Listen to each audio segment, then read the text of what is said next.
Raymond Jefferson stands silently at the cockpit door, airline security flanking him. The pilot sneers, "You should be thankful we let you on at all." Raymond slides his ID card across the console. "Ground this plane. As CEO of Atlantic Skyways, I relieve you of duty effective immediately." Before we dive into this incredible story of justice served, let me know where you're watching from in the comments. Hit that subscribe button and ring that notification bell if you want more stories about people standing up against discrimination. Now, how would you react if someone underestimated you like they did Raymond? Let's find out what led to this powerful moment. Raymond Jefferson had built Atlantic Skyways from a struggling regional carrier into the third largest airline in America through unwavering dedication and brilliant business acumen. At 52 years old, his salt and pepper hair and athletic build gave him a distinguished appearance that normally commanded respect in boardrooms across the country. Today, however, he had deliberately chosen to dress down in straight-leg jeans and a simple navy button-up shirt, leaving behind his expensive watch and designer accessories. This wasn't about vanity, it was about something more important. 6 months into his tenure as CEO, Raymond had implemented a secret quality control program. He would travel incognito on his own airline, booking tickets under his middle name Edward to experience the customer service as an ordinary passenger would. He'd done this 3 times already on short-haul flights, but today's transcontinental journey would be his most extensive undercover operation yet. The Newark Liberty International Airport hummed with morning activity as Raymond joined the boarding line for Flight 1382 to Los Angeles. He had intentionally arrived just 10 minutes before boarding to minimize the chance of being recognized by staff. His first-class ticket was legitimate, paid for with his personal credit card rather than the company account.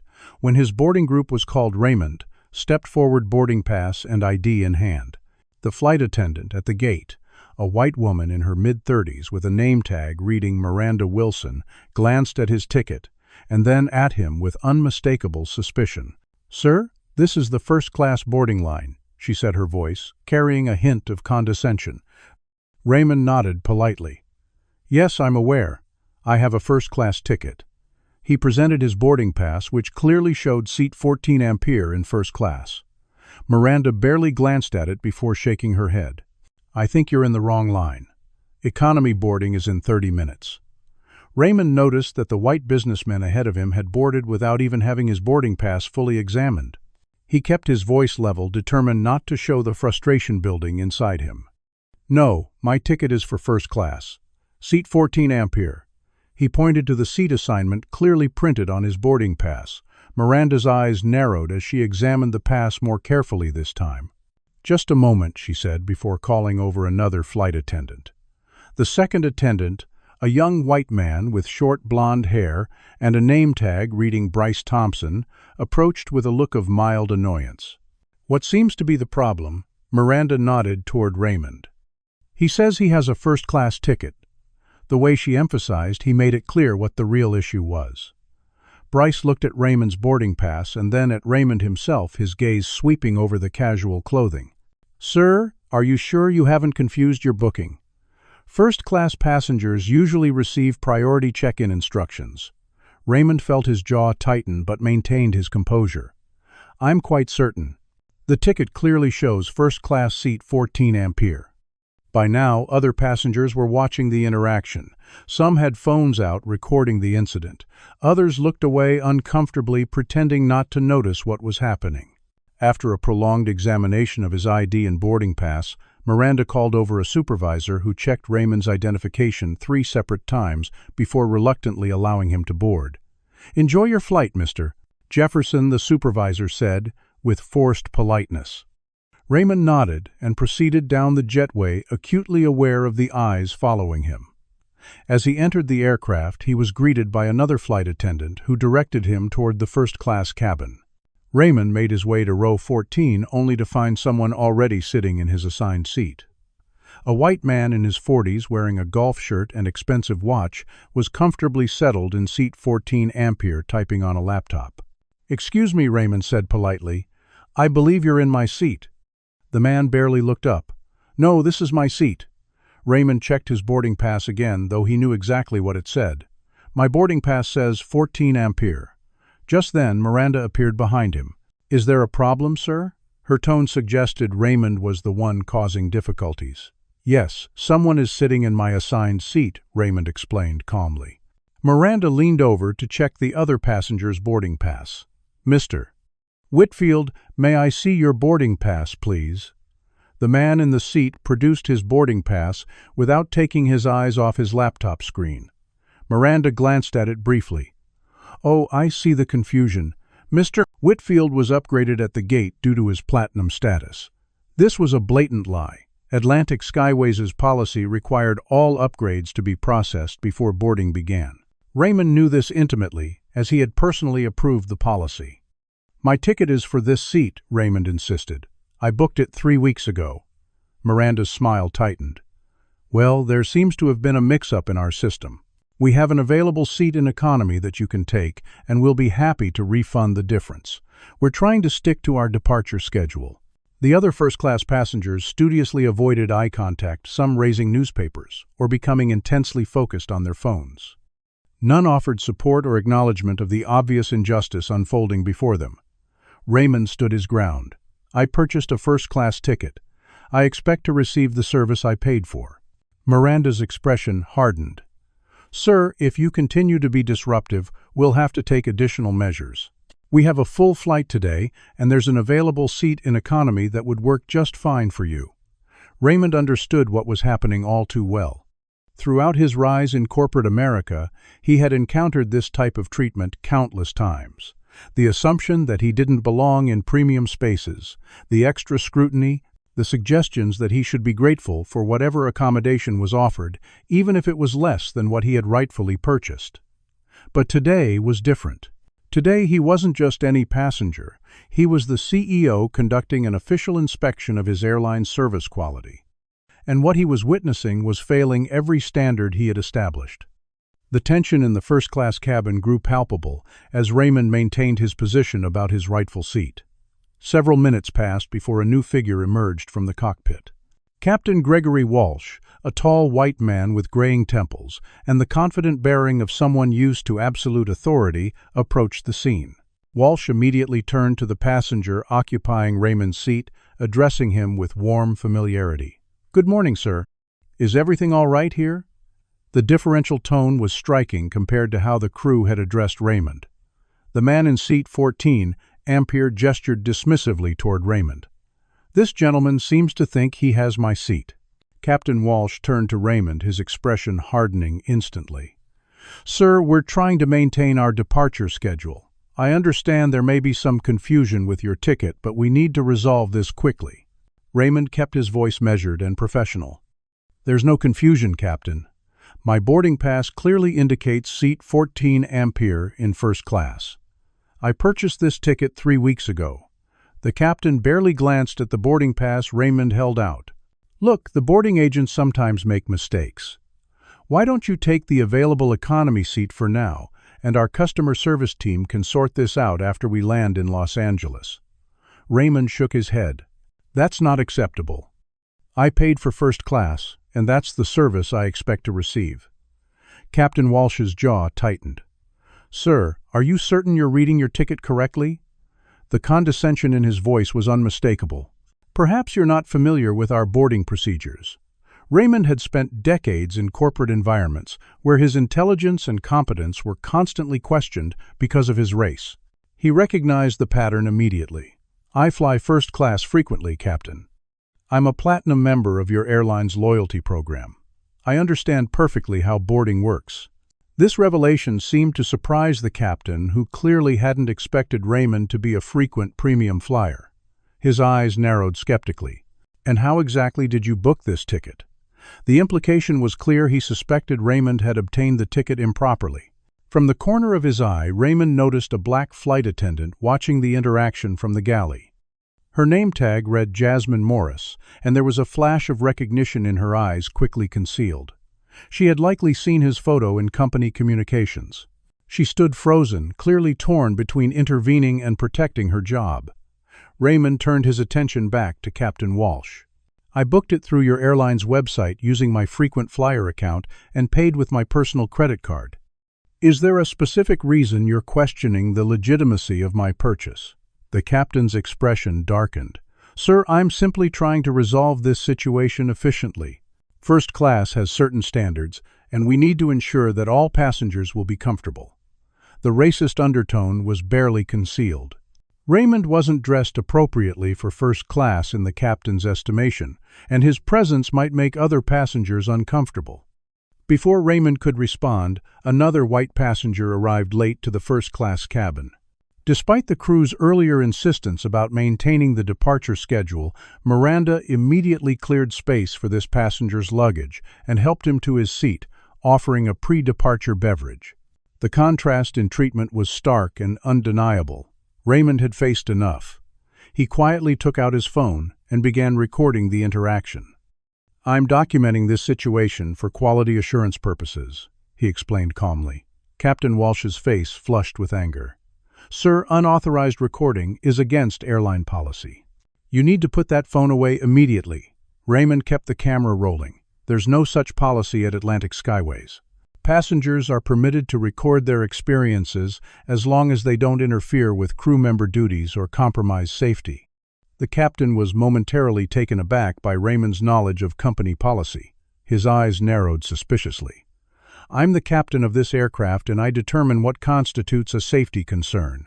Your behavior is becoming disruptive, and if you continue, I'll have no choice but to have you removed from this flight. He gestured to Miranda. Call security. Miranda immediately reached for the cabin phone, a satisfied expression briefly crossing her face. By now, several passengers had their phones out recording the confrontation. Someone whispered, "This is going straight to Twitter." Raymond remained perfectly composed despite the escalating situation. He had dealt with far more intimidating circumstances in boardrooms and business negotiations.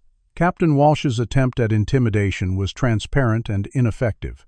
As they waited for security to arrive, Raymond noticed that social media was already buzzing. A passenger seated nearby whispered to their companion, "It's already got 500 shares. People are tagging the airline." Within minutes, 2 security officers appeared at the entrance to the first-class cabin. Captain Walsh pointed directly at Raymond. "This passenger is refusing to comply with crew instructions and is disrupting our departure.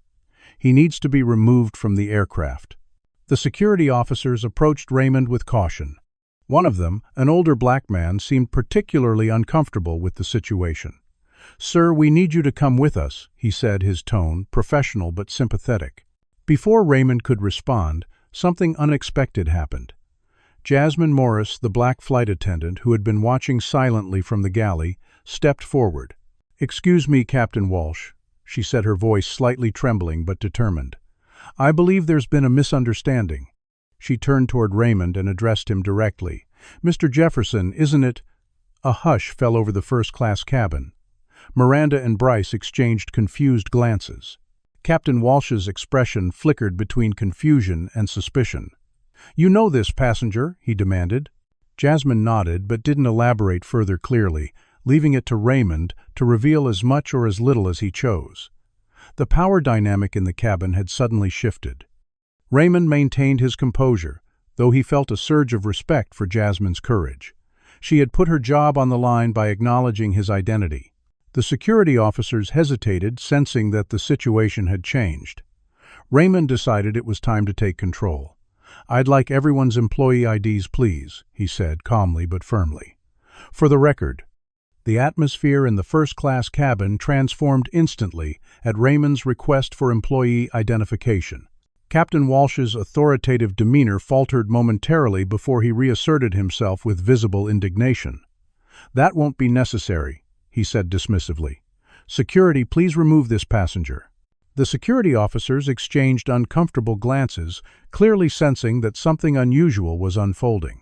Raymond maintained his calm, reached into his pocket, and pulled out his phone. "Before we proceed any further, I need to make a quick call." His tone left no room for debate. Without waiting for permission, he dialed a number from his contacts. The phone rang only twice before someone answered. "Barbara, it's Raymond. I need you to connect me with operations immediately." "Yes, it's urgent." He waited a moment, his eyes never leaving Captain Walsh's increasingly uneasy face.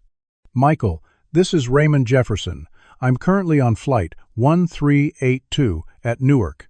I need you to contact the cockpit immediately. Captain Gregory Walsh is attempting to have me removed from the aircraft after denying me my purchased first-class seat. Yes, that's correct. I'll wait. The name drop sent visible shockwaves through the cabin crew. Miranda's face drained of color. Bryce took an involuntary step backward. Captain Walsh's expression cycled through confusion, disbelief, and the first flickers of comprehension. Less than a minute later, the cockpit phone rang. The sound cut through the tense silence of the cabin like an alarm. Captain Walsh stood frozen for a moment before turning abruptly and striding to the cockpit to answer it. While he was gone, Raymond turned to address the security officers. "Gentlemen, I appreciate you responding to the call, but I believe this situation will be resolved momentarily without your assistance." The older officer nodded, relief evident in his expression. "We'll wait near the boarding door, sir." As they retreated, Raymond could hear the muffled sound of Captain Walsh's increasingly agitated voice from the cockpit. The passengers watched in fascinated silence, phones still recording. Jasmine stepped closer to Raymond. "I'm sorry I didn't speak up sooner, Mr. Jefferson," she said quietly. "I recognized you from the company newsletter, but I wasn't sure if you wanted to be identified." Raymond nodded appreciatively. "You did the right thing, Jasmine, and I'll remember that." Captain Walsh emerged from the cockpit, his face ashen. He approached Raymond with an entirely different demeanor, now his previous arrogance replaced by poorly concealed panic. "Mr. Jefferson, there seems to have been a misunderstanding. We can absolutely accommodate you in your assigned first-class seat right away." Raymond did not move. Instead, he reached into his inner pocket and withdrew a platinum executive card emblazoned with the Atlantic Skyways logo and his name. "Captain Walsh, I'm conducting an official company inspection of our customer service procedures.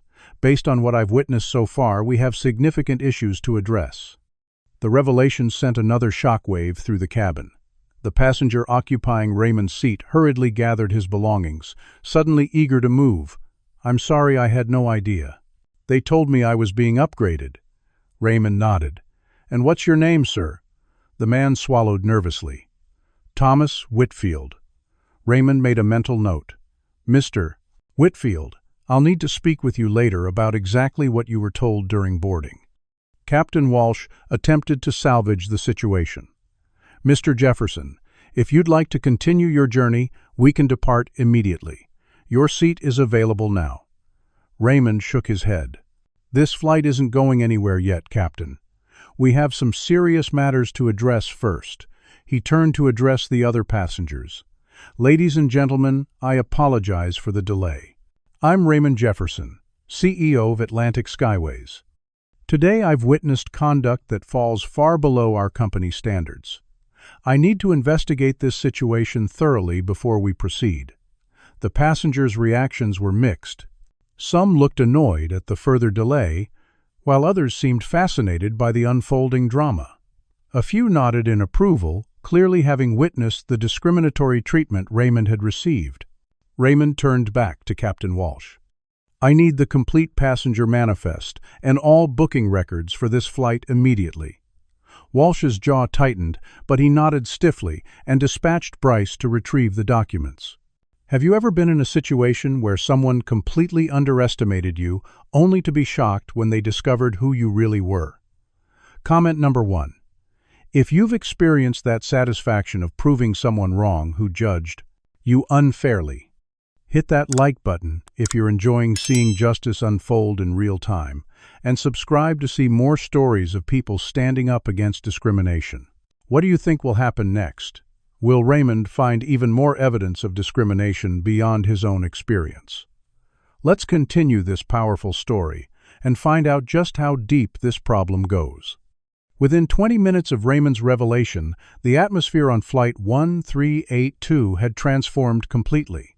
The first-class cabin that had been the site of discrimination was now command central for an expanding investigation. Raymond sat in his rightful seat, 14 Ampere, reviewing documents on his tablet while occasionally making notes. Bryce had delivered the passenger manifest and booking records with trembling hands, avoiding eye contact as he passed over the files. Raymond methodically analyzed the information, his years of experience in data assessment, allowing him to quickly spot patterns that others might miss. "Interesting," he murmured, highlighting a section of the manifest. 3 other passengers with traditionally African American names had originally booked first-class tickets but were currently seated in economy. This was far too consistent to be coincidence. Raymond summoned Jasmine. "I need to speak with passengers Jackson in 28C, Williams in 32B, and Dr. Bennett in 26 Ampere. Please escort them to the first-class cabin one at a time, beginning with Dr. Bennett." Jasmine nodded and made her way to economy. Captain Walsh hovered nearby, his earlier arrogance replaced by thinly veiled anxiety. "Mr. Jefferson, the passengers are becoming restless. We're already 45 minutes behind schedule." Raymond looked up from his tablet. "They'll be more than restless when they discover why we're delayed, Captain. I suggest you focus on cooperating with this investigation rather than rushing it." Walsh retreated to the cockpit where he could be seen in intense conversation with his co-pilot. Minutes later, Jasmine returned with a distinguished-looking black woman in her early 50s. "Mr. Jefferson, this is Dr. Elaine Bennett," Jasmine introduced. Raymond stood to greet her. "Dr. Bennett, thank you for joining me. I'm Raymond Jefferson, CEO of Atlantic Skyways." Dr. Bennett's eyes widened in surprise. "The CEO? I certainly wasn't expecting this when I booked my ticket." Raymond gestured for her to take the seat across from him. "That's precisely why I'm here today. I understand you originally booked a first-class ticket for this flight, Doctor." Bennett's expression hardened. "Yes, I did. I always book first class for transcontinental flights. I often need to review patient files and the extra space is essential. But at the gate I was told there had been a computer error and my seat had been double booked. They offered me an economy seat with a partial refund." Raymond nodded, making notes. "Has this happened to you on previous Atlantic Skyways flights?" Dr. Bennett considered the question. "Now that you mention it, yes. 3 times in the past year, always on this route. I started to wonder if I should switch airlines despite my accumulated miles with Atlantic." Raymond's jaw tightened almost imperceptibly. "I apologize for your experience, Dr. Bennett. I assure you this matter will be addressed thoroughly. Would you be willing to provide a formal statement about these incidents?" Dr. Bennett nodded firmly. "Absolutely. It's time someone looked into this." Similar conversations with the other 2 passengers revealed nearly identical experiences. Jackson, a financial analyst, had been told his first-class seat was unavailable due to a last-minute aircraft change. Williams, a software engineer, had been informed that his reservation couldn't be located in the system despite having confirmation emails. All 3 were professional, well-dressed black passengers who had experienced the same pattern of being downgraded despite having legitimate first-class bookings. While these interviews were taking place, Raymond had been simultaneously reviewing company records on his secure executive portal. What he found disturbed him deeply. Over the past 6 months, there had been 27 formal complaints about discriminatory treatment on flights between Newark and Los Angeles. 15 of those complaints specifically mentioned Captain Walsh's flight crew. All had been dismissed after cursory investigations, often with nearly identical language citing no evidence of policy violations. Raymond closed the portal and looked up to see Miranda watching him nervously from the galley. "Miss Wilson, could you join me for a moment?" Miranda approached with visible reluctance. "Yes, Mr. Jefferson. I'm reviewing our complaint records and notice an unusual pattern on flights you've served. Can you explain why so many passengers have reported similar experiences of being denied their purchased first-class seats?" Miranda's expression flickered between fear and defiance. "I'm not aware of any pattern, sir. We occasionally have to reassign seats due to operational requirements." Raymond leaned forward slightly. "And how do you determine which passengers to reassign?" Miranda hesitated. "It's based on multiple factors: loyalty status, time of check-in, special needs." Raymond cut her off. "That's interesting because our records indicate that elite status members with Anglo-Saxon names are almost never reassigned, while passengers with traditionally African-American or Hispanic names are reassigned at 12 times. The average rate. Can you explain that discrepancy?" Miranda's face flushed. I just follow instructions. Captain Walsh handles the final passenger list. Raymond made another note. Thank you, Miss Wilson. That will be all for now. As Miranda retreated, Raymond placed a call to the Atlantic Skyways Board of Directors. Within minutes, he had convened an emergency virtual meeting from his tablet. Ladies and gentlemen of the board, I'm currently conducting an on-site investigation that requires immediate attention. I'm invoking Section 8.3 of our corporate charter to authorize a comprehensive audit of our customer service practices. The faces on his screen showed varying degrees of concern and curiosity. The board chair, Victoria Harrington, spoke first. This sounds serious, Raymond. What have you found evidence of systematic discrimination in our premium cabin services? I'm grounding this aircraft pending a full investigation and requesting authorization to bring in our emergency response team. The board quickly approved his request, recognizing the potential legal and public relations disaster if the situation wasn't handled properly. Within the hour, a team officially labeled as routine maintenance boarded the aircraft. In reality, they were Raymond's elite troubleshooting team tasked with gathering evidence and interviewing crew members separately. While the team worked, Raymond conducted a thorough review of Captain Walsh's flight records for the past 6 months. The pattern was undeniable. On flights captained by Walsh, black passengers with first-class tickets were reassigned to economy at 8 times the company average. Complaints from minority passengers were consistently dismissed without proper investigation. Notes in the system revealed coded language about maintaining a certain cabin atmosphere and passenger compatibility concerns. The evidence mounted by the minute. The flight remained grounded as the investigation expanded.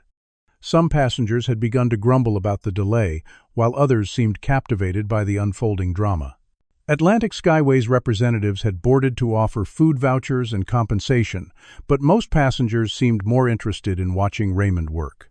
Social media was already buzzing with partial accounts of what was happening. Raymond was conscious of the clock ticking. Each minute the plane remained at the gate represented thousands of dollars in operational costs and potential compensation claims. But the cost of allowing discriminatory practices to continue was immeasurably higher both morally and financially. Jasmine approached with another document. Mr. Jefferson, we found this in Captain Walsh's personal effects. It appears to be an unofficial set of guidelines for crew members. Raymond scanned the document, his expression growing darker with each line. The document outlined procedures for passenger management that included tactics for discouraging certain passenger profiles from occupying premium cabins. Though it never explicitly mentioned race, the implications were clear in phrases like maintaining traditional customer expectations and preserving the established first-class experience.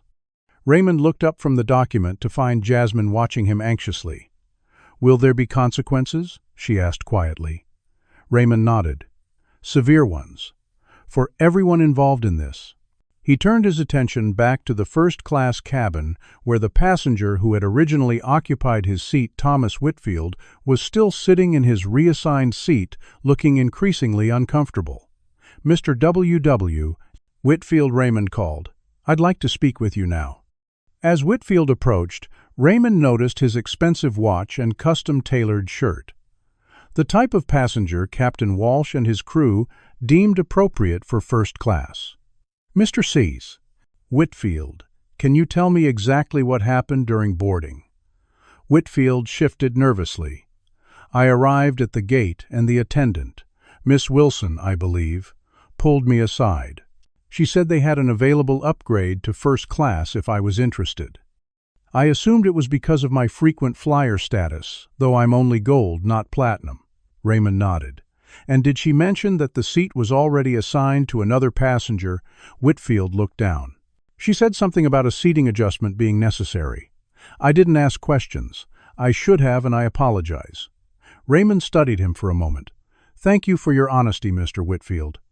As the investigation continued, the pattern became increasingly clear and disturbing. Captain Walsh and his regular crew had been systematically discriminating against minority passengers, particularly in premium cabins. What had started as an incognito customer service evaluation had uncovered a cancer within the company Raymond had worked so hard to build.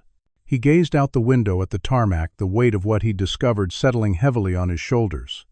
The discrimination he'd faced today was nothing new. He'd encountered it countless times throughout his life and career. But seeing it institutionalized within his own company happening to other passengers who lacked his power to address it filled him with a cold, determined anger. This wasn't just about one flight or one crew. This was about the entire culture of the airline industry, and it was time for a reckoning. As Raymond continued his investigation on the grounded aircraft, his mind drifted momentarily to the journey that had brought him to this pivotal moment. Growing up in a working-class neighborhood in Baltimore, Raymond had learned early about the realities of being black in America. His father, a postal worker, who never missed a day of work in 37 years, had sat him down at age 12 after Raymond came home upset about being followed by security in a department store. "Son, this won't be the last time. You'll need to be twice as good to get half as far. It's not fair, but it's reality." Those words had become a mantra throughout Raymond's life, pushing him to excellence in everything he undertook. Raymond's first airplane ride had come at 18 when he flew to Boston to begin his freshman year at Harvard on a full academic scholarship. He remembered his mother pressing his best shirt the night before, instructing him to dress like you belong there. Even then, he'd been pulled aside for random additional screening at the airport while watching white passengers sail through security. During college, a white roommate had been shocked to discover that store clerks followed Raymond around upscale shops near Harvard Square. "That actually happens?" he'd asked incredulously. Every time Raymond had replied simply. After graduating summa cum laude with a business degree, Raymond had climbed the corporate ladder with remarkable speed, though never as quickly as some less qualified white colleagues. At 35 as a senior vice president at a Fortune 500 company, he was still being asked to show his ID in the executive floor lobby while white visitors were waved through with a smile. When he'd decided to risk everything to purchase the struggling Atlantic Skyways 3 years ago, his advisory board had been skeptical. "The airline industry is particularly resistant to change," one consultant warned. Raymond had simply replied, "Then it's particularly in need of it." The decision had raised eyebrows throughout the business world. Why would a successful executive take on a failing airline with massive debt and a tarnished reputation? For Raymond, the answer was simple but deeply personal. Growing up, air travel had represented possibility and escape from limitations.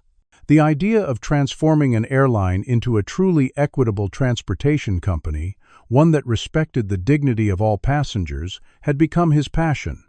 His wife, Vanessa, had supported the decision, though not without concerns. "You know what you're up against," she'd said as they discussed the purchase. "The airline industry has deeply entrenched problems with race. You'll be fighting decades of culture." Raymond had squeezed her hand. "Someone has to." 6 months ago, Raymond had attended a contentious board meeting where several members questioned his decision to conduct undercover evaluations. "It's unnecessarily risky," argued one longtime board member.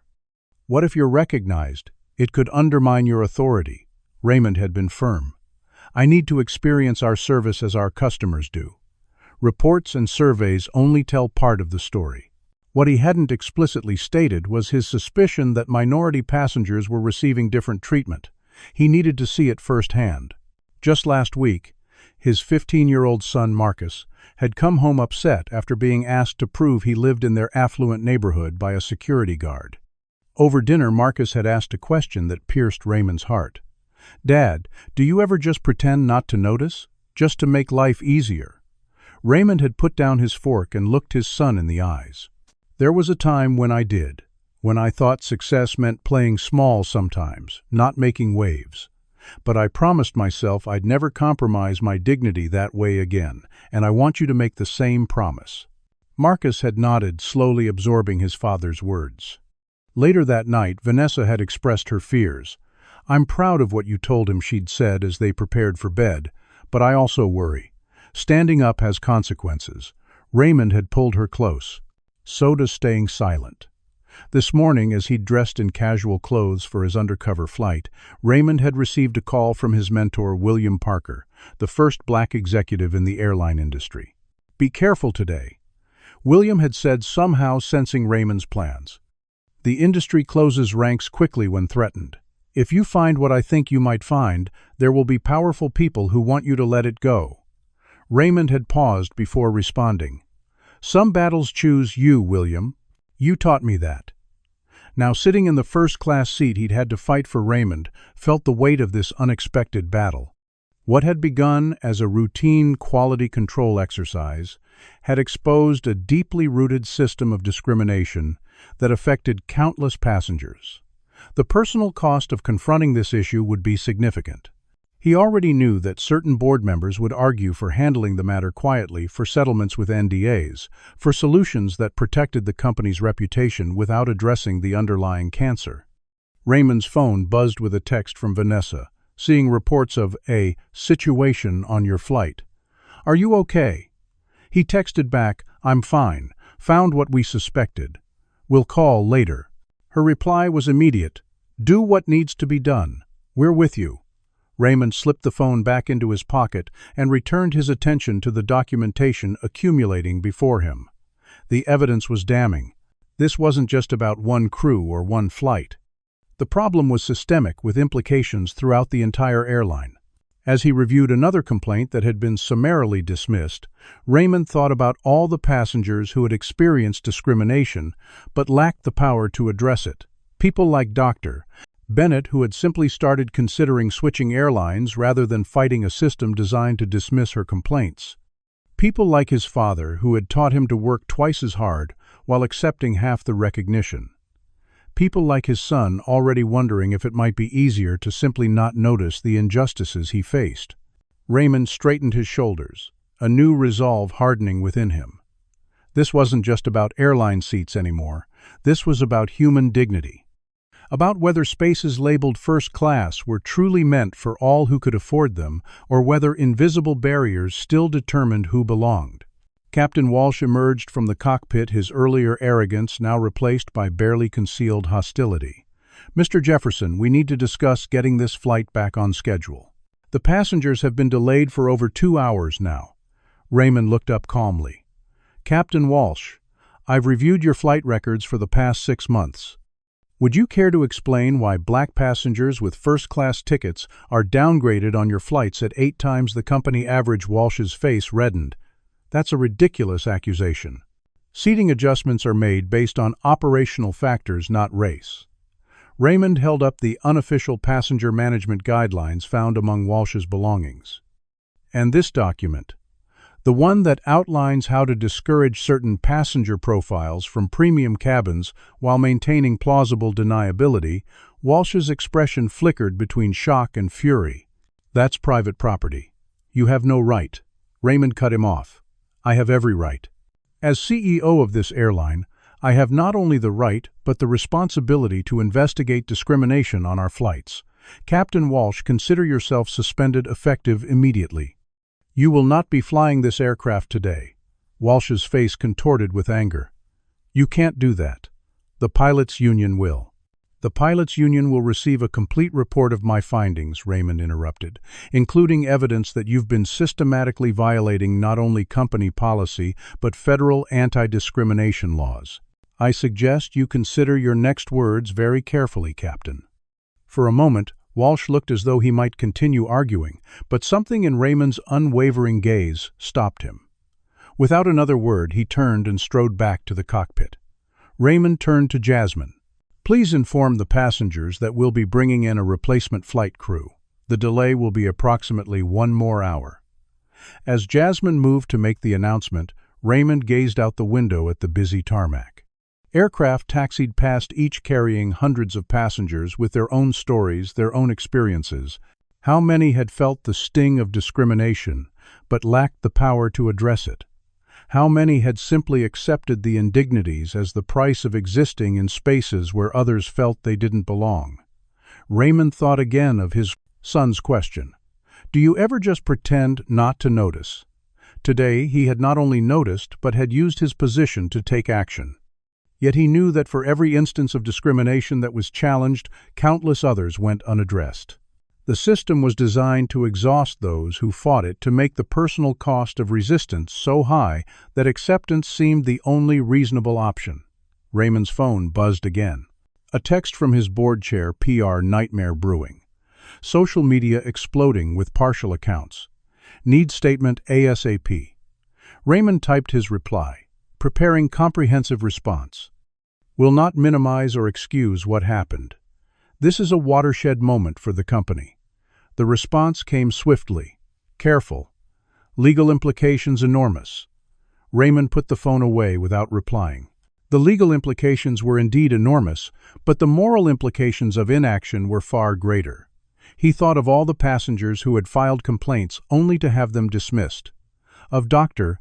Bennett considering abandoning her accumulated miles because of repeated humiliations.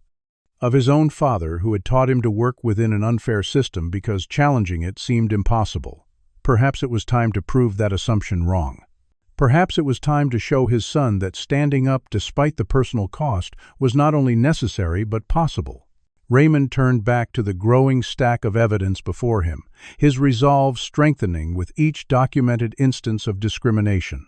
What had begun as a routine quality check had become something much more significant, a moment of reckoning not just for Atlantic Skyways, but for an entire industry that had too long allowed such practices to continue unchallenged. While Raymond continued his investigation in the first-class cabin forces, were already mobilizing to counter his efforts. Captain Walsh, though suspended from flight duty, had not been removed from the aircraft. From the relative privacy of the cockpit, he was making urgent phone calls. His first call was to Jack Harmon, the senior representative of the Airline Pilots Association. Jack, it's Greg Walsh. We have a situation at Newark. Jefferson himself is on my flight, conducted some kind of undercover inspection. He suspended me on the spot, claiming discrimination. Walsh's voice was tight, with barely controlled fury. Harmon's response was immediate. Don't say another word, Greg. Don't sign anything, don't admit to anything. I'm heading to the airport now with our legal team. Walsh lowered his voice further. He found the guidelines, Jack. The passenger management procedures. There was a telling silence before Harmon replied. Destroy any other copies immediately. Say they were unofficial suggestions that were never implemented. I'll be there in 30 minutes.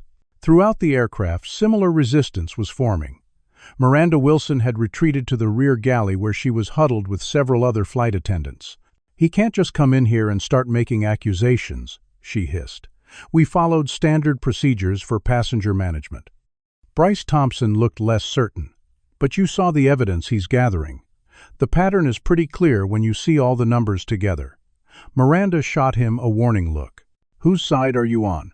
If we stick together and say we were following Captain Walsh's instructions, we're protected. If we splinter, she left the implication hanging. Meanwhile, in the Atlantic Skyways corporate headquarters, the public relations team was in full crisis mode. Social media was exploding with partial accounts of what was happening on Flight 1382. Videos of Raymond being denied his seat had gone viral with the hashtag number #FirstClassWhileBlack trending nationally. News outlets were calling for comment, and the company's stock had already dropped 3% in response to rumors of a major discrimination scandal.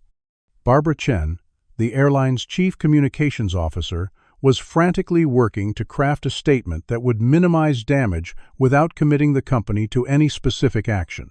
We need something non-committal but sympathetic, she told her team. Acknowledge concerns, promise a thorough review, emphasize our commitment to diversity. Her assistant looked up from a monitoring screen. That approach isn't working anymore, Barbara.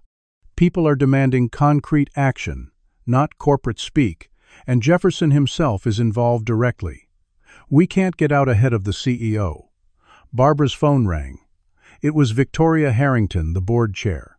Barbara, what's the statement status? Victoria's voice was tense. We're working on it now, Barbara replied. But without direct input from Jefferson, we're flying blind. He's still on that plane conducting his investigation. Well, get something out there immediately. The longer we're silent, the worse this looks. And Barbara's several board members are concerned about Jefferson's approach. This could have been handled more discreetly. The implication was clear. Not everyone on the board supported Raymond's direct confrontation of the discrimination issue. Back on the aircraft, Raymond was unaware of these behind-the-scenes maneuvers. He was focused on interviewing a junior mechanic who had approached Jasmine with information. "Mr. Jefferson, I've worked this route for 3 years," the young man explained nervously. "There's something you should know about the crew assignments." He produced a spreadsheet from his tablet. "I noticed a pattern a while back. The crews with the highest customer satisfaction ratings among minority passengers are systematically kept off the most profitable routes. Meanwhile, crews with multiple discrimination complaints like Captain Walsh's are regularly assigned to premium transcontinental flights." Raymond studied the data with growing concern. "Who makes these crew assignments?" The mechanic hesitated. "Officially, it's an automated system based on seniority and qualifications. But everyone knows that certain senior managers can override the system. They call it route optimization, but it's really about putting certain crews on routes with the highest proportion of white business travelers." This revelation added another disturbing dimension to the situation. The discrimination wasn't just the action of one rogue crew, it was being enabled and even encouraged by systemic practices within the company's operations. Outside, the aircraft resistance was continuing to mobilize. Thomas Whitfield, the passenger who had been given Raymond's seat, was now on his phone in the terminal building. "Listen, he's got documentation going back 6 months. Multiple incidents, all following the same pattern. If this goes public, it's not just Walsh who's exposed. Everyone who knew and did nothing could be implicated." He paused, listening to the response. "Yes, including you, Senator. Your office intervened when that discrimination complaint was filed last year. Remember, Jefferson is thorough. He'll find that connection." In the first-class cabin, Raymond was reviewing the growing body of evidence when his phone buzzed with an incoming call. The screen showed restricted number. He answered cautiously. "Jefferson speaking." A smooth, familiar voice responded. "Raymond, it's Charles Blackwood."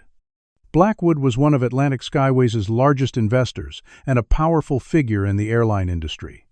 "I understand there's a situation with Flight 1382. Raymond's response was measured. "There is. We've uncovered evidence of systematic discrimination against minority passengers. I'm conducting a thorough investigation." Blackwood's tone remained pleasant, but with a new edge. "While I applaud your commitment to equity, Raymond, I wonder if conducting this investigation in such a public manner is in the company's best interests. These matters are typically handled with more discretion." Raymond understood the implied threat. Blackwood could make things very difficult if he chose to. Charles' discrimination isn't a private matter to be handled discreetly. It's a cancer that needs to be exposed to be eliminated. "Noble sentiments," Blackwood replied, his voice cooling further. "But practical considerations matter too. Atlantic Skyways stock is already down 3% today. A protracted public scandal could threaten the company's recovery. Perhaps a more measured approach." Raymond cut him off politely, but firmly. "My approach is measured, Charles. Measured against the dignity of our passengers and the integrity of our company. I appreciate your concern, but this matter will be addressed comprehensively and transparently." After ending the call, Raymond turned to find Jasmine watching him with concern. "More resistance?" she asked quietly. Raymond nodded. "It's to be expected. Systems of discrimination don't dismantle easily. Too many people benefit from them, or at least think they do." Jasmine hesitated before speaking again. "Mr. Jefferson, I should tell you, some of the crew are already constructing a different narrative. They're saying you were aggressive, that you threatened them, that this whole investigation is retaliation for being asked to follow standard procedures." Raymond wasn't surprised. "Documentation defeats narrative, Jasmine. That's why we're being thorough." His phone buzzed again. A text from Barbara Chen legal team advises against making statements about discrimination until investigation complete. Board members concerned about approach. Raymond typed a brief reply. "Investigation already revealing clear pattern of discrimination. Will not downplay or minimize. Prepare statement, acknowledging issue and outlining zero-tolerance response." As he sent the message, Raymond noticed a new development outside the aircraft. A group of people in suits had arrived at the boarding gate, led by a tall man he recognized as Jack Harmon from the pilots' union. The resistance was indeed mobilizing quickly. Raymond turned to his security team. "It seems we'll have company soon. Make sure all evidence is properly documented and secured." Meanwhile, in economy class, Dr. Bennett had been speaking quietly with the other passengers who had been downgraded from first class. They had formed an impromptu alliance, sharing their experiences and documenting the patterns they had observed. When a flight attendant loyal to Captain Walsh approached and suggested they were making trouble, Dr. Bennett had calmly replied, "No, we're making history. There's a difference."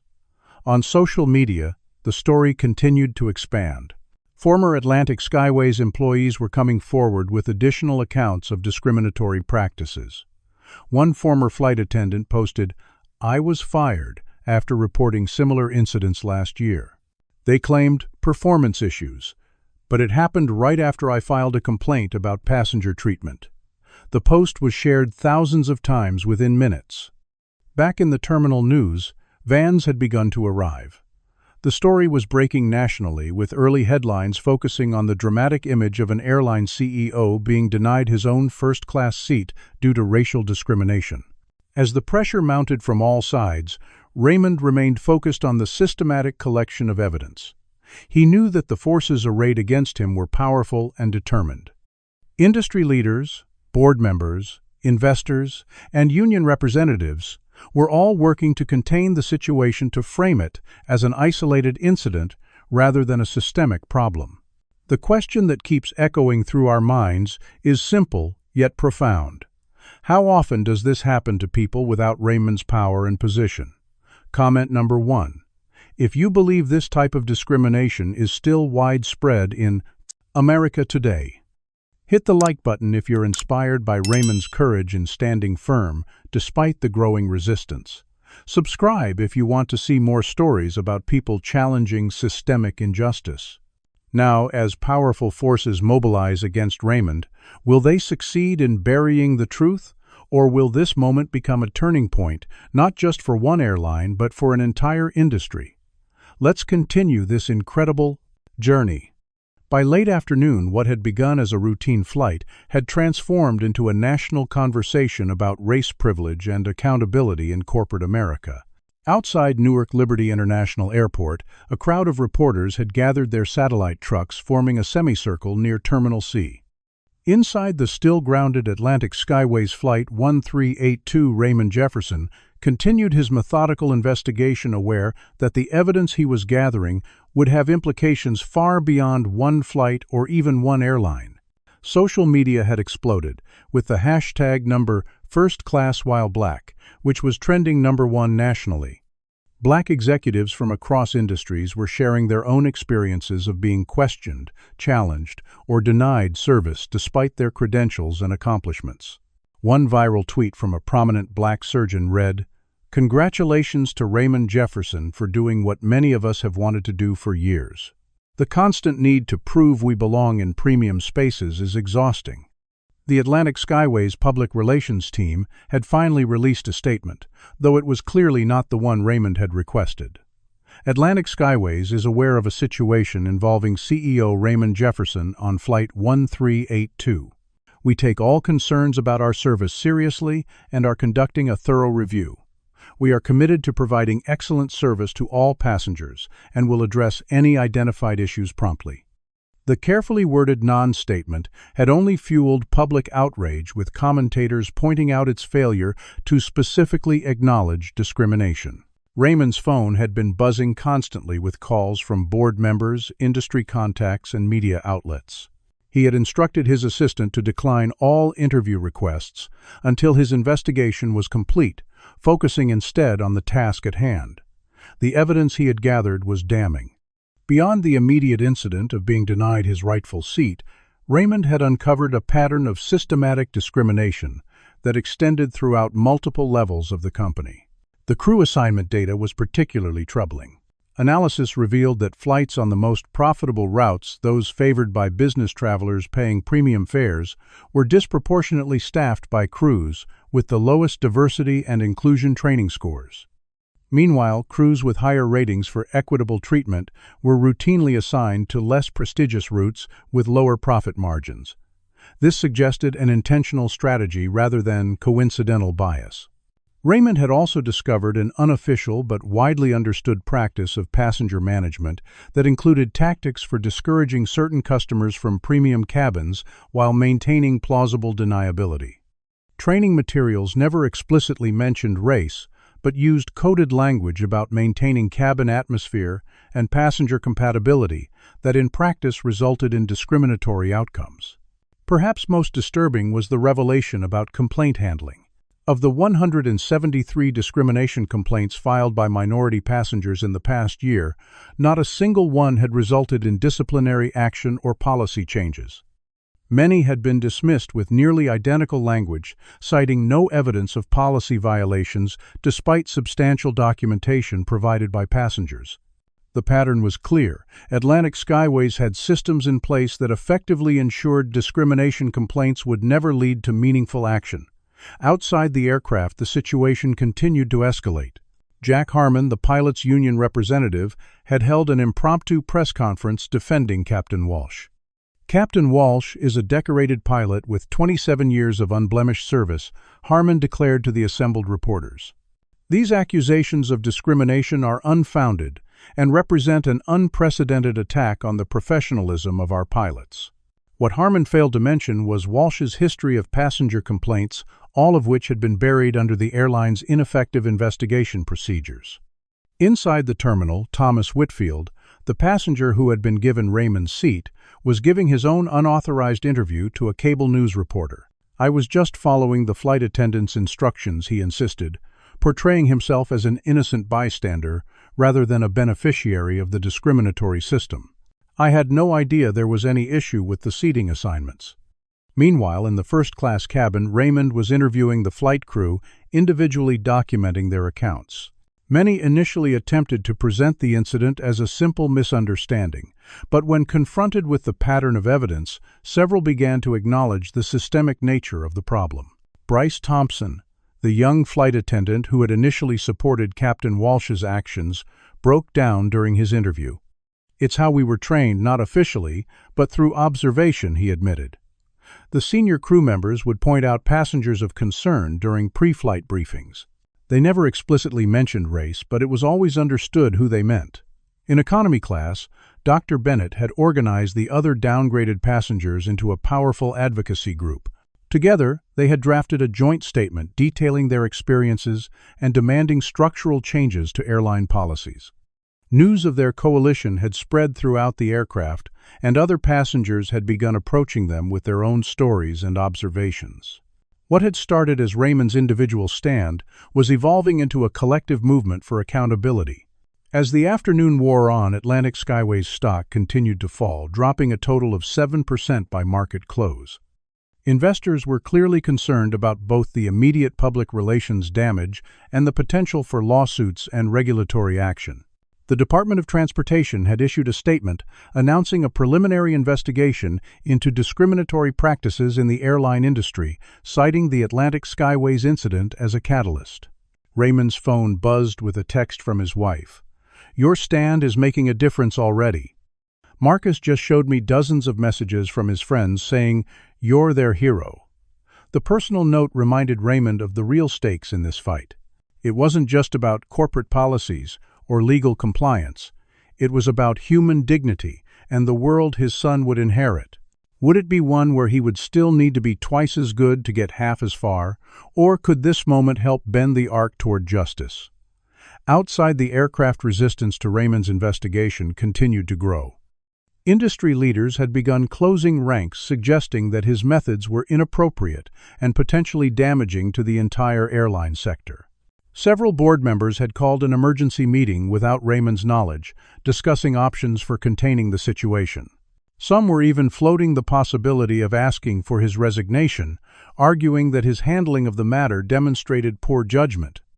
The pressure was intense, but Raymond remained focused on completing his investigation thoroughly. He knew that any half measures or compromises now would undermine the possibility of real change. As evening approached, Raymond received a call from his general counsel, Lisa Chen. "Raymond, I've received 3 different settlement offers in the last hour," she reported. "They all include substantial compensation for the affected passengers and commitments to review policies." "And non-disclosure agreements?" Raymond asked, already knowing the answer. Of course, Lisa confirmed. "Very comprehensive ones. The interested parties are quite eager to resolve this situation quietly." Raymond's response was immediate. "Decline all offers that include NDAs. This isn't about money. It's about accountability and systemic change." By now, passengers on the still-grounded flight had divided somewhat along racial lines in their response to the situation. Many white passengers had initially expressed frustration about the delay, though some had become supporters after witnessing the evidence Raymond was gathering. Most minority passengers had expressed solidarity with the investigation, with many sharing their own experiences of discrimination while traveling. The flight crew, too, had begun to splinter. While Captain Walsh and his most loyal supporters maintained their denial of any wrongdoing, others had started to acknowledge the problems within the company culture. Jasmine Morris had emerged as an important voice, helping other crew members find the courage to speak honestly about the practices they had witnessed or participated in. As Raymond prepared for a press conference to address the situation, he received another call, this one from an unexpected source. It was Charles Blackwood again, the major investor who had earlier suggested handling the matter more discreetly. "Raymond, I've been watching how this is unfolding," Blackwood began. "I have to admit your approach has more merit than I initially recognized." Raymond was surprised by the apparent change in position. "How so, Charles?" "The data you're gathering is compelling. It suggests problems that extend beyond Atlantic Skyways to the entire industry. As someone with investments across multiple airlines, I'm concerned about the broader implications." Blackwood paused. "I'd like to discuss how we might work together on industry-wide reforms once this immediate situation is resolved." Raymond was cautiously optimistic about this development. Having Blackwood's support could significantly reduce the resistance he was facing from other industry leaders. "I'd welcome that conversation, Charles. Real change will require cooperation at all levels." At 6:30 that evening, 7 hours after the flight should have departed, Raymond stepped before the microphones that had been set up near the boarding gate. The terminal had been partially cleared to accommodate the press conference, but hundreds of passengers watched from behind security barriers, many recording on their phones. "Good evening," Raymond began. "I'm Raymond Jefferson, CEO of Atlantic Skyways. Today, what began as a routine customer service evaluation revealed evidence of systematic discrimination against minority passengers on our airline." He proceeded to outline the evidence he had gathered, presenting the data clearly and dispassionately. He detailed the pattern of first-class downgrades affecting minority passengers, the crew assignment practices that enabled discrimination, and the complaint system that ensured accountability was never achieved. "This is not about one incident or one crew," Raymond emphasized. "The evidence points to structural problems that have allowed discriminatory practices to continue unchallenged. As CEO, I take full responsibility for these failures and commit to comprehensive reforms." The press conference lasted 45 minutes, with Raymond answering questions directly and honestly, never downplaying the seriousness of the findings or attempting to minimize corporate responsibility. When asked if he would be firing Captain Walsh and other implicated employees, Raymond was measured. "Personnel decisions will be made after a complete review of all evidence. What's most important is not punishing individuals, but changing the systems that enabled this behavior." As the press conference concluded, Raymond announced that all passengers on Flight 1382 would be rebooked on alternate flights or accommodated in hotels as needed, with comprehensive compensation for their inconvenience. But more importantly, he added, they will have contributed to a significant moment of accountability and hopefully the beginning of meaningful change in our industry. Back in the terminal, as passengers began the process of rebooking their travel doctor, Bennett approached Raymond. "Mr. Jefferson, I want to thank you for taking a stand today. Many of us had simply accepted this treatment as an unfortunate reality of traveling while black." Raymond shook her hand. "It should never have been your burden to bear, Dr. Bennett. I promise you this is just the beginning of much-needed changes." As Raymond walked through the terminal, passengers and airport staff alike stopped to watch him pass. Some nodded in respect, others seemed uncertain or even hostile. But no one was indifferent. What had happened today had forced a conversation that many would have preferred to avoid, a reckoning with uncomfortable truths about race privilege and accountability in America. Raymond checked his phone and saw dozens of messages, including one from his son, "Dad, you're trending everywhere. What you did today matters." Despite the exhaustion of the day, Raymond smiled. Yes, it mattered. And tomorrow, the real work of transformation would begin. The morning after the Newark incident, Raymond Jefferson convened an emergency board meeting in Atlantic Skyways' Manhattan headquarters. The normally imposing boardroom felt unusually tense as executives and board members filed in, their expressions ranging from concern to outright hostility. The company's stock had stabilized after yesterday's 7% drop, but the public relations crisis was far from over. Every major news outlet was running the story, and social media continued to buzz with reactions to Raymond's stand against discrimination.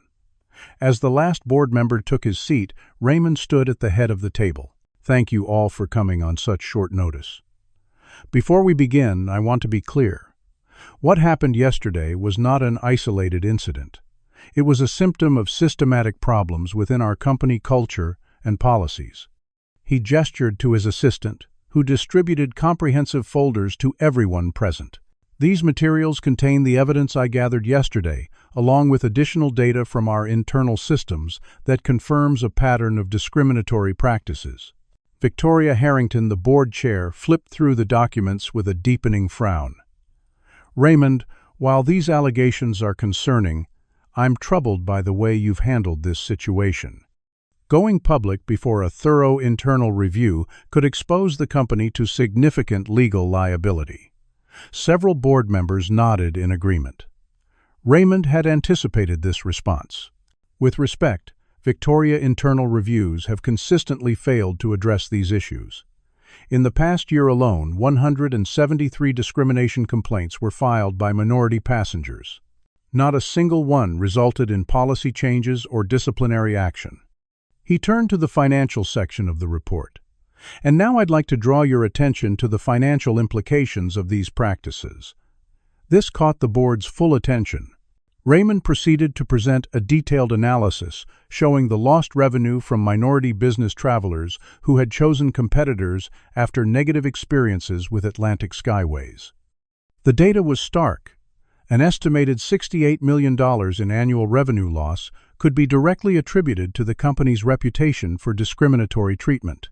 In addition, Raymond continued, "Our highest-rated crews for passenger satisfaction are systematically kept off our most profitable routes, which has resulted in declining repeat business among all demographic groups." He flipped to another page.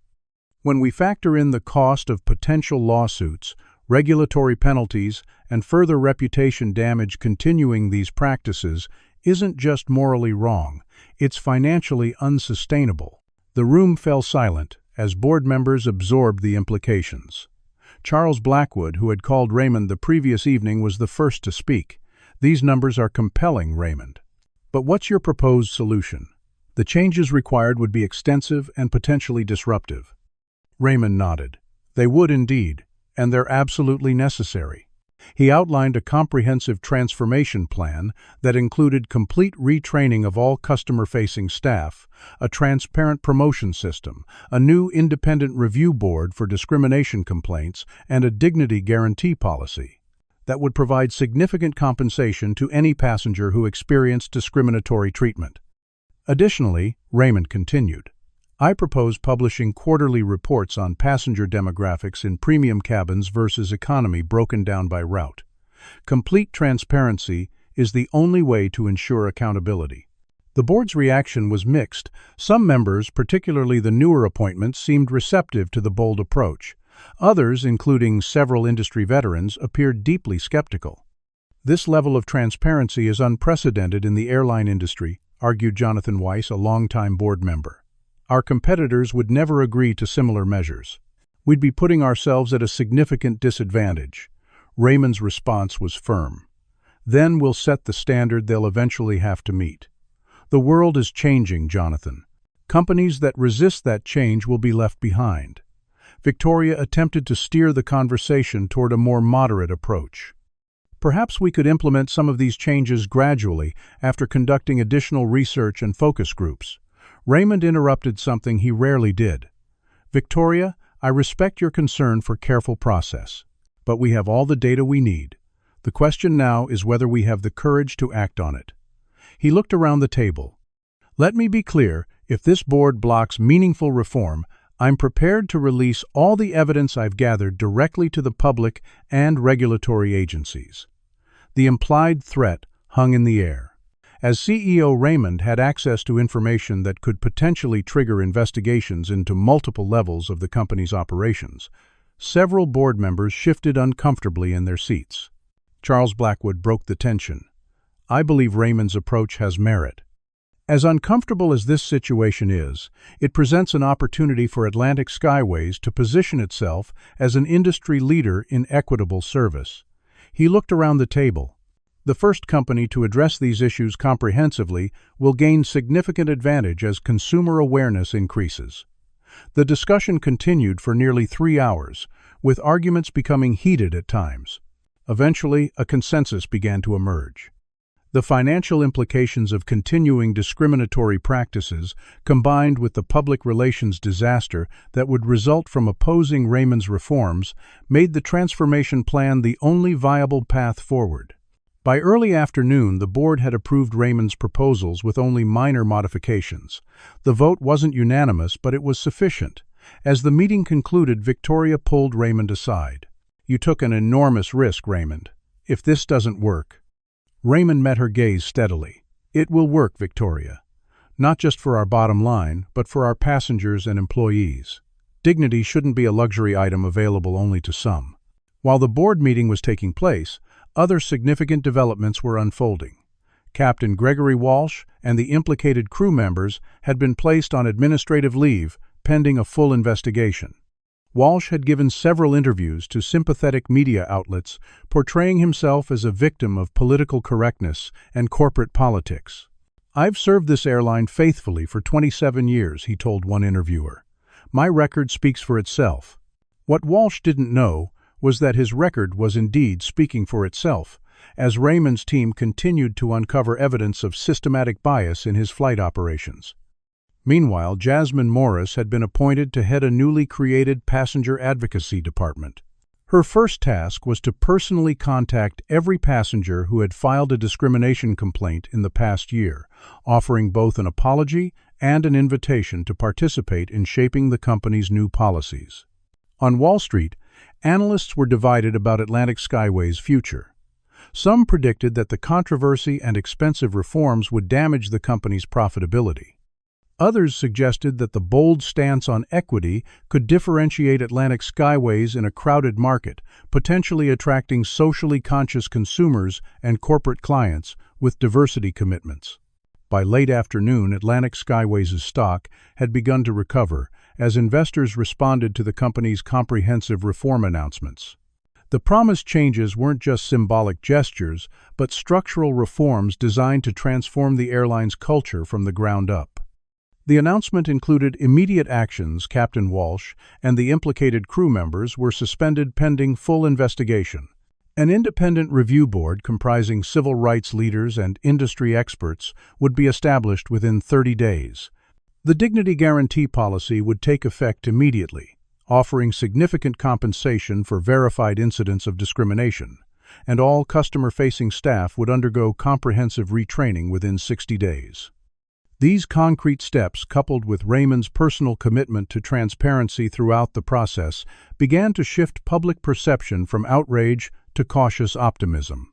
Social media commentary evolved from predominantly angry denunciations to discussions about how other industries might adopt similar accountability measures.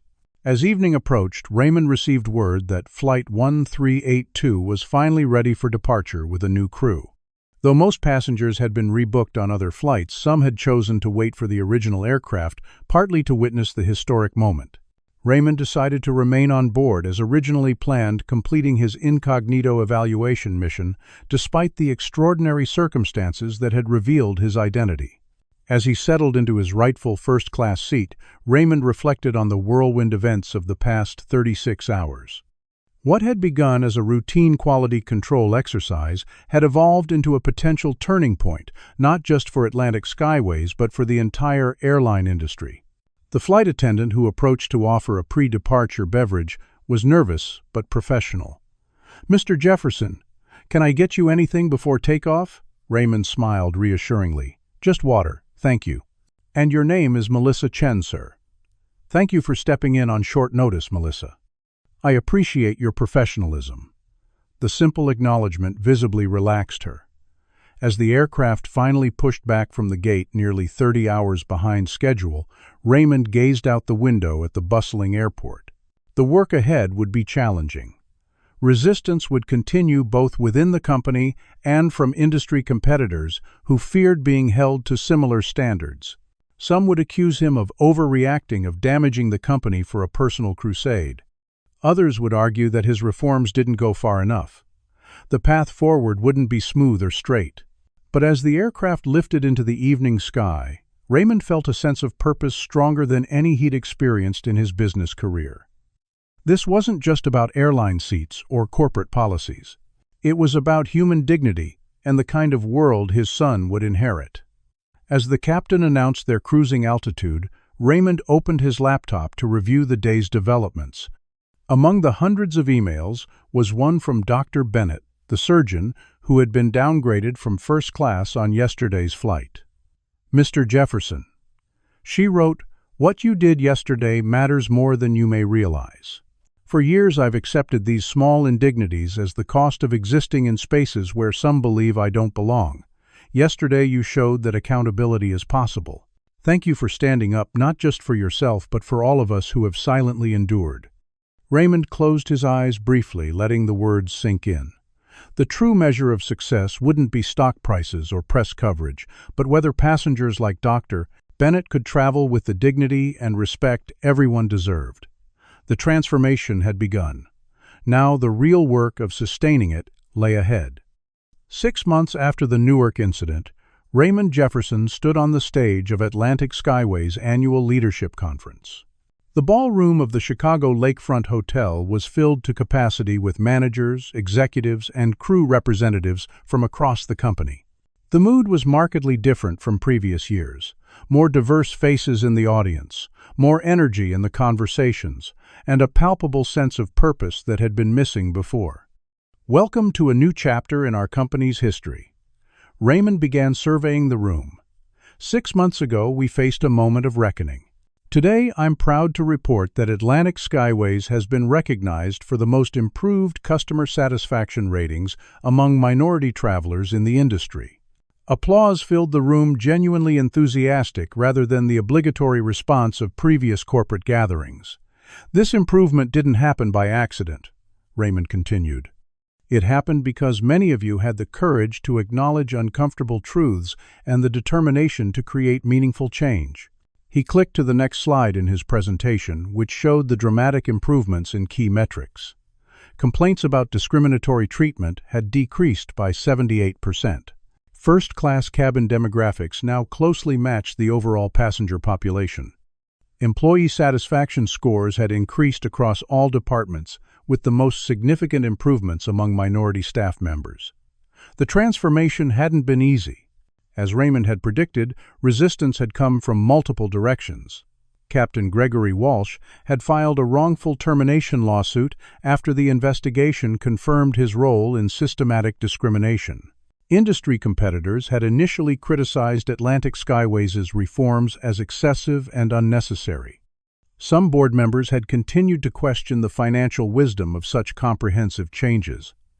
But the results were now speaking for themselves. Atlantic Skyways stock had not only recovered, but had climbed 12% above its pre-incident value. New corporate clients attracted by the company's commitment to equitable service had signed exclusive travel agreements. The airline had received favorable coverage in business publications, highlighting its innovative approach to corporate accountability. Perhaps most significantly, Raymond noted, "Our profitability has increased by 8.5% compared to the same period last year." It turns out that treating all customers with dignity and respect is not just the right thing to do, it's good business.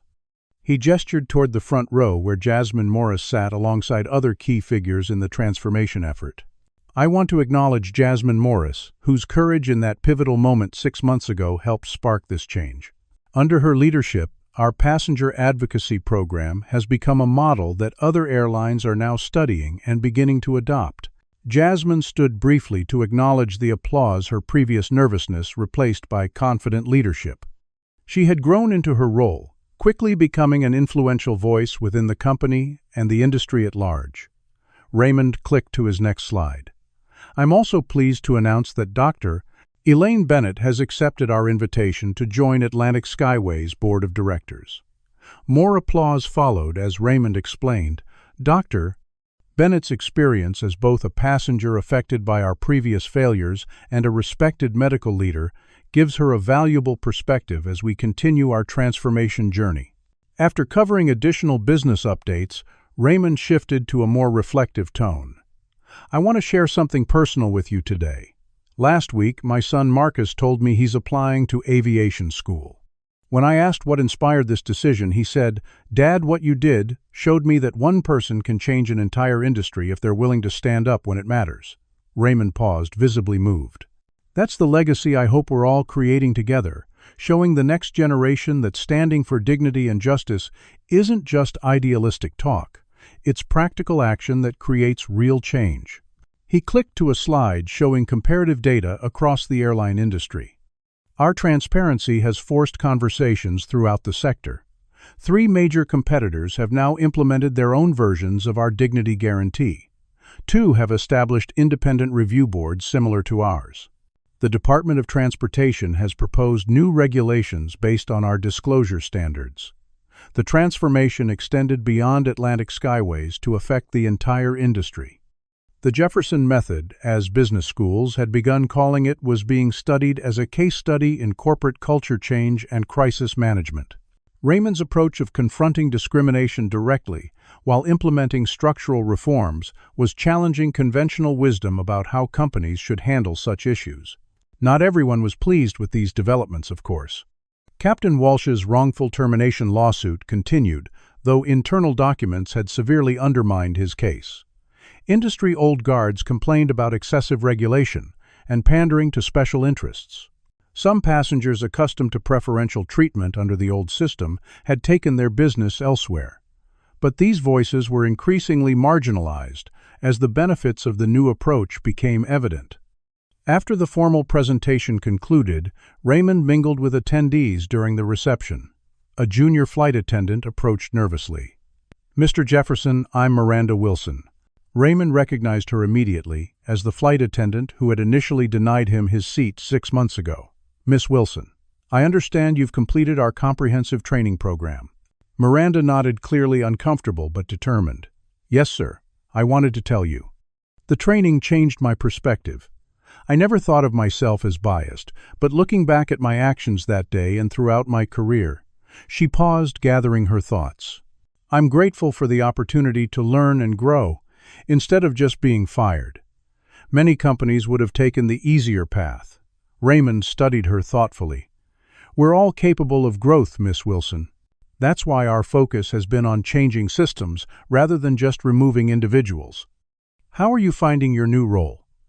After completing the required training, Miranda had been reassigned to domestic routes while on probationary status. "It's challenging, but in a good way. Working with more diverse crews and being accountable to our new standards has made me a better flight attendant.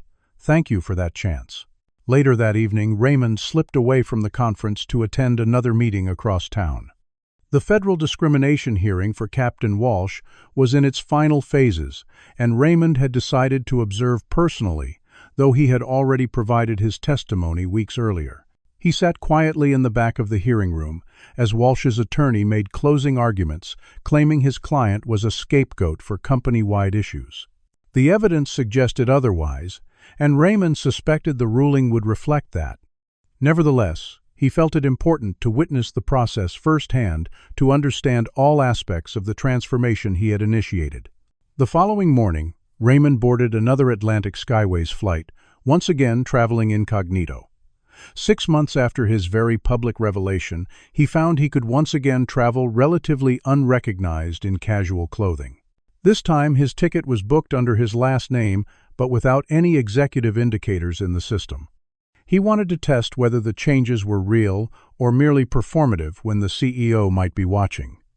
At the gate, the boarding process proceeded smoothly. Passengers were treated with consistent respect, regardless of appearance or background. Raymond's boarding pass was checked with the same efficiency and courtesy extended to other passengers. As he settled into his first-class seat, he observed the cabin crew interacting with passengers. The difference from 6 months ago was striking. The atmosphere was professional but warm, with none of the subtle distinctions in treatment he had previously observed. A diverse mix of passengers occupied the premium cabin, all receiving the same level of service. Midway through the flight, Raymond's phone buzzed with a text from his son Marcus. Did they pass the test? Raymond smiled as he typed his reply. We're getting there, and we're not turning back. As the aircraft began its descent, Raymond gazed out at the landscape below. The transformation of Atlantic Skyways was still in progress, part of a longer journey toward truly equitable service. There would be setbacks and new challenges ahead. The work of changing entrenched systems and attitudes was never complete, but something fundamental had shifted not just in one company, but in an entire industry's understanding of accountability and dignity. 6 months ago, a moment of discrimination had become a catalyst for systemic change. One seat on one flight had sparked a movement that was still gaining momentum. For Raymond, the most meaningful measure of success wasn't found in stock prices or industry awards, but in the simple fact that today passengers like Dr. Bennett could board their flights with the basic dignity everyone deserved. The transformation had begun with a confrontation, but its legacy would be measured in the experiences that no longer needed to happen. The indignities avoided the respect freely given, the belonging unquestioned. As you reflect on Raymond's journey from discrimination to transformation, I'd love to know, have you ever witnessed or experienced a situation where someone stood up against injustice and created meaningful change? Share your hosted violaces. Thoughts in the comments below. If this story resonated with you, please hit the like button to help others find it too. Subscribe to our channel for more powerful stories about overcoming discrimination and creating positive change. And don't forget to share this video with someone who needs to hear that standing up for dignity matters. Thank you for joining me on this journey. Remember that even the smallest stand for justice can ripple outward in ways we never imagined. Raymond Jefferson's journey teaches us that true leadership requires moral courage to confront injustice directly, even when it's uncomfortable or costly. His experience reveals how discrimination often operates through systems and policies rather than just individual actions. The airline's crew assignments, complaint procedures, and unwritten passenger management practices all enabled bias while maintaining plausible deniability. The story demonstrates that discrimination isn't just morally wrong but financially unsustainable. Atlantic Skyways lost millions in revenue from alienated minority travelers before implementing reforms. Companies that address bias comprehensively can gain competitive advantage as consumers increasingly value ethical business practices. We learn that meaningful change requires both personal courage and structural transformation. Raymond's individual stand was crucial, but lasting impact came through policy reforms, transparent reporting, and accountability systems that changed company culture. The resistance Raymond faced reminds us that systems of privilege fight to maintain themselves. Real changemakers must anticipate and prepare for pushback from those benefiting from the status quo. Finally, this story teaches us that standing up for dignity matters beyond the immediate situation. Raymond's actions inspired his son, empowered others like Dr. Bennett to speak up, and ultimately transformed an entire industry. One person's refusal to accept injustice can create ripples that change countless lives. Have you ever witnessed discrimination and wished someone with power would stand up against it? Or perhaps you've been the Raymond in your own story, using your position to create positive change. I'd love to hear your experiences in the comments below. If this story of courage against racial injustice resonated with you, please hit that like button to help others find it too. Your engagement helps these important messages reach those who need to hear them. Subscribe to our channel for more powerful stories about people challenging discrimination and creating meaningful change in their communities and workplaces. We share new content every week that will inspire, educate, and empower you. Don't forget to share this video with someone who might be facing their own moment of choice between comfortable silence and courageous action. Sometimes, knowing others have stood firm can give us the strength to do the same. Thank you for joining me on this journey of exploring how one person's stand for dignity can transform systems and inspire generations. Remember, the most powerful changes often begin with one person saying, "This is wrong, and I will not be silent."